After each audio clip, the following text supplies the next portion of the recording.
И здравейте хора, банаме от мафията, започвам директно да казвам банаме от мафия, без причина хора, без причина представете си. От сървър, който играя с моите приятели, снова и така нататък. И ме бана без причина от банаме Евзос. Сега, какво ми изписва, нали, как ме банна. И банът на тези 2 2017, днеска сме 4 от It's Exhaust PvP. Причина няма причина. И той ме бана без причина. Това е просто...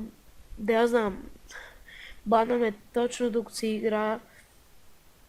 Нито съм обиждал It's Exhaust, нито нищо. Даже не го познавам като човек, само съм го знам от Мегата. Нали, докато съм гледал клипчетата на Мегата и на Топстера. И да, ако някой от екипа, нали, освен Евзорс или дори Евзорс го гледа това клипче, моля ви, бъднете. И бана е за винаги. Ето тук си пише и ти си баннат за винаги. Моля ви, направете нещо.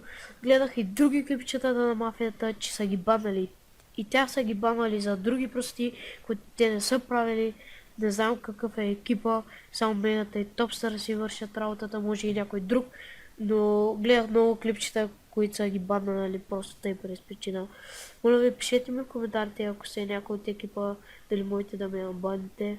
Се радвам много и да, до скоро. До скоро.